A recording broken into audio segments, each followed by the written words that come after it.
Waktu dan tempat kami persilakan. Baik, Assalamualaikum warahmatullahi wabarakatuh. Terima kasih, mohon izin kami menyampaikan kronologis kejadian yang terjadi. Yang dilaporkan ada laporan polisi yang tadi disebutkan oleh Bapak Kabid Humas Polda Jawa Barat. Jadi peristiwa ini dimulai pada saat korban konsultasi kemudian mendatangi sebuah klinik di Kabupaten Garut karena permasalahan kesehatan. Pada kunjungan pertama yang bersangkutan dilakukan pemeriksaan kesehatan di klinik tersebut. Kemudian selang beberapa hari, pelaku dalam hal ini dokter yang dikunjungi menawarkan untuk kunjungan praktek di tempat kediaman korban. Dalam hari ini, pada kasus ini yaitu di rumah orang tua korban. Selang 3 hari, pelaku dengan menggunakan ojek online itu datang ke rumah korban. Dilakukan pemeriksaan, kemudian dilakukan juga menyuntik tadi yang disampaikan oleh Bapak Kabid Humas, dan pembayarannya itu dilakukan di tempat tinggal pelaku. Karena tadi pelaku datang menggunakan kendaraan ojek online, pelaku menyampaikan bahwa minta diantarkan pulang kepada korban. Akhirnya dengan kendaraan roda 2 korban, karena rumah korban dari rumah orang tua pelaku ini satu arah, pelaku minta diantarkan ke tempat kos-kosannya. Sampai dengan di rumah kos-kosan, di rumah pelaku, korban kemudian membayar biaya kesehatan tadi sekitar 6 juta, namun pelaku menyampaikan jangan di depan rumah karena nanti dilihat orang. Kemudian pelaku menawarkan untuk pembayaran itu dilakukan di dalam rumah. Ketika terjadi di dalam rumah, pelaku mengunci pintu, kemudian mendekati korban, mencium leher dan sebagainya. Di sini korban berusaha menolak, kemudian korban juga menyampaikan, mengancam akan melaporkan malam ini juga. Pelaku tetap melakukan perbuatannya sampai akhirnya si korban berusaha melawan dan menendang. Akhirnya pelaku keluar dan pergi. Sampai dengan hari ini memang laporan polisi yang kami terima itu baru 1. Seperti yang disampaikan oleh Bapak Kabid Humas Polda Jawa Barat, banyak korban diindikasikan, namun yang membuat laporan secara tertulis baru 1.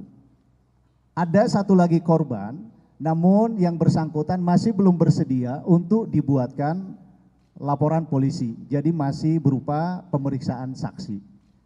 Mungkin itu saja yang dapat saya sampaikan. Selanjutnya secara teknis juga nanti dari ID Kabupaten Garut nanti akan menyampaikan. Untuk waktu kami persilahkan.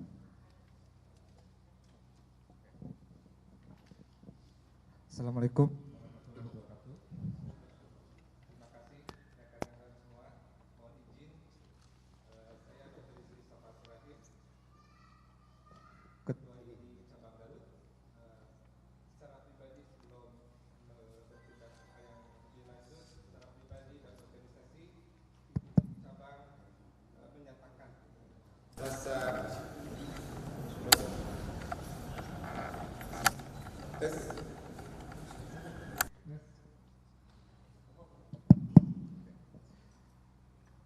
ID Cabang Garut dan jajaran mengucapkan keprihatinan yang mendalam dan dukungan moral terhadap para korban pelecehan seksual ini, serta mengutuk perbuatan tercela yang dilakukan oleh tersangka karena bertentangan dengan kemanusiaan dan mencoreng marwah organisasi profesi kedokteran Indonesia. Selama ini di Cabang Garut juga sudah berkoordinasi dengan ID wilayah untuk melakukan proses. Yang kita lakukan dalam hal ini adalah proses pelanggaran dan etika, termasuk disiplin profesi, karena beliau adalah seorang dokter. Selanjutnya, seperti yang kita lihat hari ini, menghormati dan mendukung semua proses hukum secara transparan dan berkeadilan oleh pihak kepolisian. Ke depan, ID Garut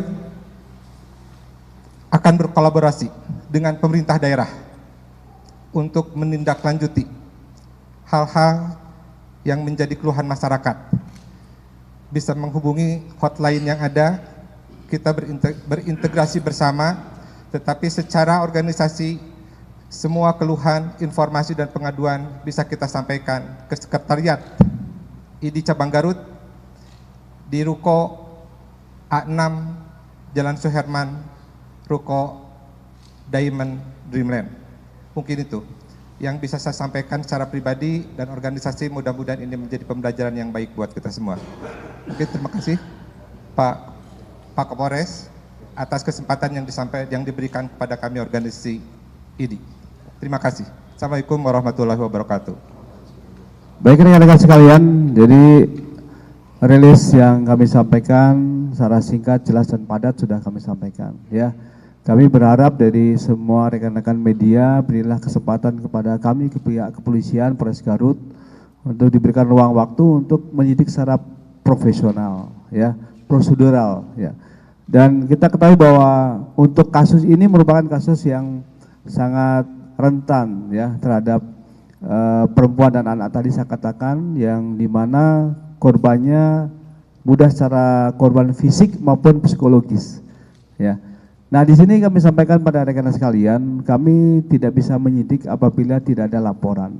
Dan untuk perempuan dan anak ini, apabila tidak ada supporting, ya, dari pihak keluarga, utamanya si suami mungkin bagi yang sudah berkeluarga maupun keluarganya, tolong dihimbau privasi dari korban dan keluarga korban akan kita jaga, ya, tidak akan expose, ya. Kita juga tadi sudah gunakan inisial paling banyak dan juga usia saja nanti. Nah, dari sini rekan-rekan sekalian, tentu saja teman-teman media juga bisa menjaga privasi ini. Dan kesempatan ini yang baik kami berikan kepada beberapa media untuk bisa tanya jawab di momen ini. Silakan bagi rekan-rekan. Ya, 1, 2, 3. Ya, sementara 3 dulu ya. Silakan nomor pertama dulu, Mbak Vidi dari Kompas TV. Pertanyaannya pertama, sudah berapa lama pelaku ini berpraktek sebagai dokter objin? Ya. Lalu selanjutnya untuk ID, apakah ada pencopotan gelar dokter atau secara komunikasi yang sudah dilakukan? Selanjutnya ini kan kalau tindak kekerasan seksual itu kan deliknya bukan delik aduan, Pak. Tadi statement dari kepolisian adalah kalau tidak ada aduan, tidak bisa diusut. Itu bagaimana? Lalu selanjutnya ada beberapa bukti, diantaranya adalah CCTV, yang itu sudah jelas begitu ya. Ada tindak kekerasan juga, tindak asusila gitu ya. Apakah itu juga bisa menjadi bahan juga? Dan yang terakhir pertanyaannya adalah, apa keuntungannya bagi korban yang menjadi korban dari pelaku melapor ke kepolisian begitu? Apakah nanti bisa lebih dari 12 tahun mungkin hukumannya karena korbannya banyak, atau gimana? Atau malah mungkin yang menjadi pemikiran korban adalah dengan korban melapor, ini ada privasi mungkin, rasa malu, bagaimana? Terima kasih. Baik, ada beberapa yang bisa kami jawab. Ya, betul bahwa kita tetap responsif terhadap apa yang menjadi viral di media sosial, ya. Tapi di sini responsif ini apa yang menjadi viral ini, dan juga apabila ada informasi awal belum jadi LP pun kita sudah responsif. Di situ perbedaannya. Tapi secara proses legal kan kita butuh alur hukum yang jelas, ya. Nah, jadi di sini maksudnya proses hukum ini dalam arti ada secara lisan maupun tertulis ini akan kita respon dengan baik. Jadi bukan klarifikasi seperti itu ya. Jadi intinya ketika ada kejadian kita akan responsif. Ya. Kemudian yang berikutnya tadi terkait dengan masa kerja si dokter ini ada di Garut ya. Informasi yang kita dapatkan itu sejak tahun 2024 memang. Ya. Dan kejadian ini juga yang bersangkutan sudah tidak bekerja di wilayah Garut lagi karena izin prakteknya sudah habis. Ya. Nanti ID bisa menyampaikan. Sementara itu saja yang bisa kami sampaikan ya. Jadi responsif kami terhadap beberapa laporan secara lisan maupun dengan ada media sosial kita tidak lanjuti. Sehingga tadi Pak Kapolres kemarin sudah membentuk suatu PSU ya yang untuk mencari dan menyampaikan. Dan khusus untuk yang di media sosial tadi itu yang viral tadi saat ini masih kita telusuri untuk si korbannya ya. Karena tapi untuk tersangka sudah kita amankan. Jadi kita dengan adanya viral tadi itu memudahkan kita untuk melakukan juga penyelidikan tadi ini. Ya, baik. Ini saja dari ID mungkin kami persilakan. Baik, terima kasih. Yang bersangkutan ini masuk ke Kabupaten Garut mulai 2023. Jadi saat datang bertemu dengan Ketua ID, meminta surat izin praktek, berbicara karena satu institusi, dikeluarkan keterangan praktek di klinik yang bersangkutan mulai 2023. Surat izin praktek itu sebetulnya berlaku sampai 5 tahun ke depan. Sampai saat ini tidak mengetahui apakah masih melakukan profesi kedokternya secara aktif atau tidak, secara pribadi. Ya, kalau SIP masih berlaku. Yang kedua pertanyaannya apakah masalah pencabutan gelar. Jadi ID ini organisasi profesi yang konsentrasinya masalah di etik ya, di masalah etik dan disiplin profesi. Ya, jadi organisasi kami etik yang kita lihat dan disiplin profesi, apakah ada hal itu aja yang kita pantau. Sedangkan urusan STR, pencabutan itu sudah menjadi ranahnya Dinas Kesehatan, Konsil Kedokteran Indonesia, mungkin yang lebih tingginya Kemenkes di sana.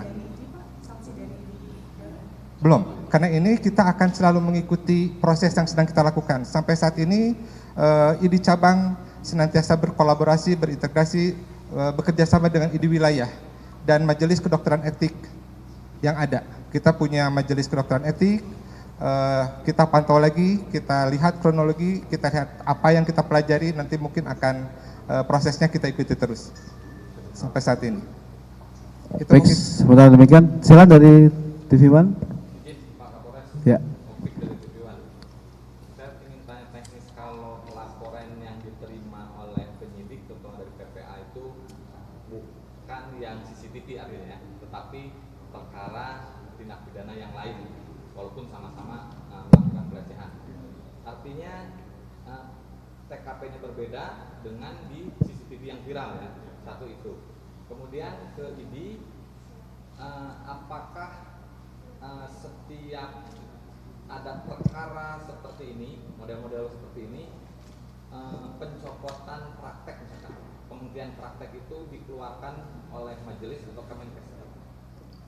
Izin, Pak. Baik, saya akan menjawab. Namun sebelum tadi menjawab itu, saya sekaligus menjawab yang belum tadi.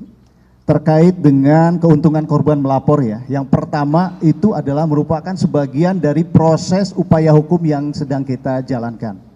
Yang kedua, tentu saja ini akan membuktikan bahwa perbuatan pelaku tersebut merugikan.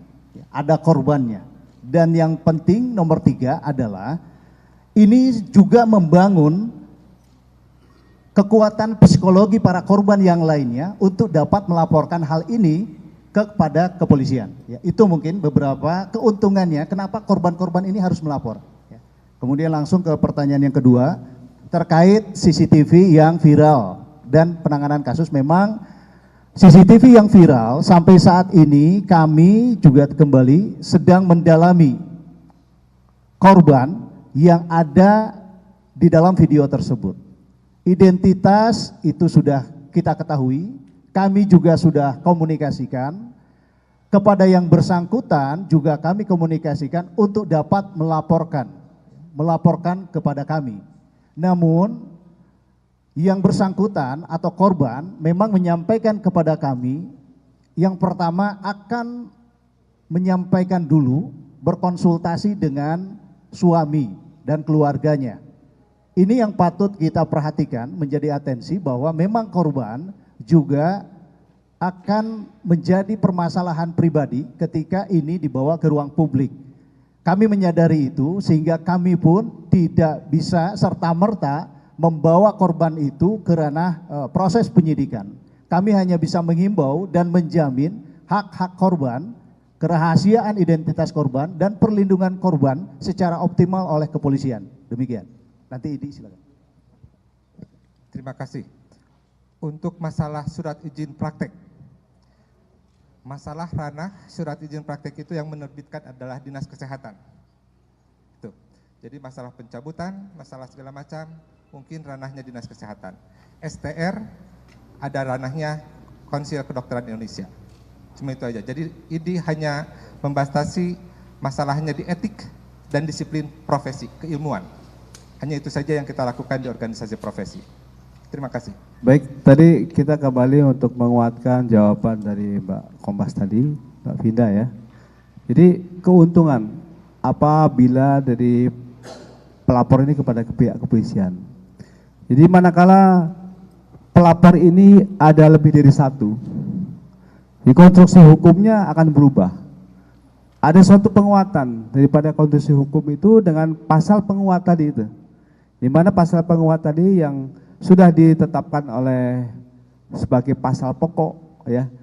Nanti ada pasal tambahan manakala ada 2 atau 3 korban lainnya.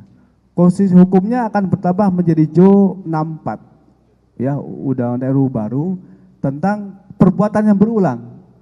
Sehingga tadi konstruksi hukumnya tuntutannya juga akan semakin kuat. Sehingga maksimalkan tadi itu. Nah, ini yang tadi disampaikan oleh beliau tadi, inilah jawaban kami. Baik, ini pertanyaan 2 sudah kami jawab. Silakan kepada rekan dari mana, silakan. Gue dari kemarin Pak, mau nanya fokusnya ke ini. Yang pertama, ini kan dokter tersangka ini sudah cukup lama di Garut. Yang pertama pertanyaan saya, itu dia praktek di rumah sakit dan klinik mana saja, atau dia sudah ini? Kalau melihat beberapa kegiatan, kalau tidak salah dia juga suka melakukan safari kegiatan keobjinan di beberapa puskesmas, hampir seluruh puskesmas di Kabupaten Garut. Itu yang pertama. Yang kedua, apakah memang kasus serupa ini sempat dilaporkan sebelumnya? Karena informasi yang kami terima di lapangan bahwa ID Garut bahkan menyebut bahwa ketua ID Garut pun sempat melaporkan koordinasi dengan pihak terkait pernah menerima aduan adanya dugaan pelecehan seksual yang sempat diceritakan oleh warganet di Twitter, kemudian berkoordinasi. Apakah kemudian proses itu berlanjut sehingga kemudian narasi itu yang kemarin viral di media sosial? Terima kasih. Terima kasih. Pertanyaan pertama, praktek di mana saja SIP? Berdasarkan data yang kita ketahui, SIP itu Dinas Kesehatannya mengeluarkan, sementara kemarin bertugas di Rumah Sakit Malangbong, yang kedua di Karya Harsa. Itu yang kita ketahui berdasarkan SIP yang berlaku. Jadi hanya situ, itu aja. Hanya 2 Pak. Masalah dia melakukan roadshow. Roadshow itu merupakan kegiatan keilmuan kita. Saya secara pribadi SPOG nih melakukan roadshow ke 67 puskesmas untuk membina semua puskesmas. Di sana ada proses pembelajaran. Mungkin itu hanya surat tugas dari Dinas Kesehatan untuk membina puskesmas terkait. Memang dibagi, terutama di wilayah kerjanya Garut Timur, itu yang saya ketahui. Yang kedua, masalah apakah pernah ada aduan atau yang diketahui menindaklanjuti ketua ID? Belum. Saya ketua ID dari 2022 saya diangkat ketua ID, sampai saat ini belum ada keluhan, belum ada aduan. Jadi saya tidak mengetahui ada masalah ini sampai 3 hari yang lalu. Mungkin begitu. Lanjutannya kan kalau tidak salah juga, kalau ada wawancara dengan Dinas Kesehatan bahwa ada proses sempat terjadi case serupa tapi kemudian diselesaikan secara keluarga. Apakah kemudian ada proses koordinasi itu atau memang itu hanya proses di luar ID atau ID tidak dilibatkan dalam proses itu? Tidak. ID tidak pernah dilibatkan dan tidak pernah mengetahui proses aduan seperti ini. Yang kita lakukan adalah lebih banyak koordinasi bagaimana menurunkan angka kematian ibu dan angka kematian bayi dari profesi ID, termasuk saya pribadi di Rumah Sakit RSUD Garut. Itu aja. Terima kasih. Baik, season kedua kami buka lagi 2 pertanyaan. Baik, berarti Ivan juga. Oke, silakan. Nanti yang kedua satu lagi tadi. Oh ya, baik, silakan. Pak Putri dari Twitter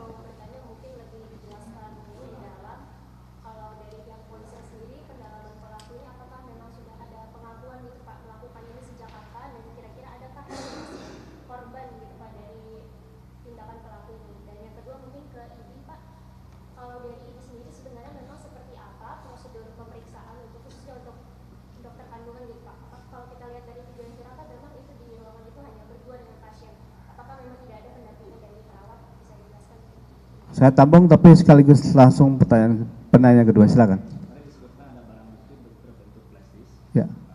Apakah flash disk ini milik korban ataupun milik pelaku? Kemudian di dalam flash disk ini apakah rekaman video asusila tersangka ataupun bukti-bukti lain?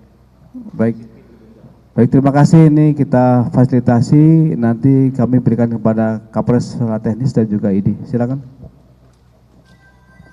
Baik, yang terakhir saya coba jawab yang terkait BB flash disk ya. Itu BB flash disk itu adalah kopi dari decoder CCTV yang sempat viral dan isinya adalah yang viral itu tadi, yang sempat menjadi viral di media sosial. Decoder dan peralatan sudah kita amankan. Kemudian kita juga copy untuk keaslian, untuk mencari apakah video tersebut identik dengan apa yang viral selama ini. Kemudian tentu isinya itu terkait yang viral antara korban dan pelaku, yang dimana salah satu korban sampai saat ini kami masih komunikasikan secara intens dan kami menghimbau untuk beliau dapat membuat laporan secara tertulis ke kepolisian agar proses permasalahan dan proses penyidikan bisa tuntas. Kemudian yang kedua dari TV One bahwa pelaku sejak kapan itu tadi ya. Memang dari hasil pemeriksaan sementara pelaku hanya mengakui sekitar 4 kali dari hasil pemeriksaan sementara. Namun kami masih mendalami tentu dengan berjalannya waktu dan nanti korban-korban yang akan melaporkan, tentu kami akan memeriksa kembali berapa korban yang memang telah mendapatkan perlakuan kekerasan seksual ini baik di tempat fasilitas kesehatan maupun di luar fasilitas kesehatan. Jadi untuk sementara yang diakui oleh pelaku itu sekitar 4. Demikian. Baik, terima kasih. Ini secara pribadi belum pernah dan belum sempat bertemu dengan MSF. Yang bisa kita lakukan menilai dari bukti yang viral aja. Jadi secara kronologis yang kita temukan, saya berkoordinasi dengan ID wilayah, melaporkan secara kronologis apa yang kita dapatkan berdasarkan anamnesis, pengumpulan data yang kita punya dan kita laporkan ke ID wilayah. Mungkin ini akan ditindaklanjuti oleh Majelis Kedokteran Etik Kedokteran nanti, ya. Yang kedua, pendampingan. Nah, masalah pendampingan ini ada 2 sisi, dari sisi pasien dan dari sisi kita pelaksana. Kalau secara pribadi dari dokter etik, selama proses pemeriksaan itu, selama proses pemeriksaan, apalagi kita dokter laki-laki, didampingi. Biasanya oleh tenaga kesehatan, harus tenaga kesehatan perempuan, sebaiknya, nyamannya itu perempuan. Tetapi pada prosesnya, pada proses lain, pendampingan hak pasien untuk didampingi oleh keluarga, didampingi oleh siapapun, termasuk pada proses diskusi penyakit. Apakah asisten kita berhak tahu masalah penyakit yang diderita oleh pasien? Ini menjadi hak yang berbeda antara dokter, hak dokter sebagai pelaksana dan hak pasien. Biasanya kita lakukan nakes bisa lebih jauh. Jadi kita bisa membicarakan hal-hal yang lebih teknis yang menjadi private pasien, kita layani sesuai dengan keinginan pasien. Kan itu mungkin hak pasien. Jadi kita hormati mana hak pasien, mana hak kita sebagai tenaga profesi dokter. Terima kasih. Baik, saya kira demikian. Nanti manakala rekan-rekan masih ada beberapa pertanyaan, nanti ditampung oleh Kasubas kita dan akan kita jawab secara lengkap. Baik, terima kasih. Kita tutup untuk press kita hari ini. Wabillahi taufiq wal hidayah. Wassalamualaikum warahmatullahi wabarakatuh.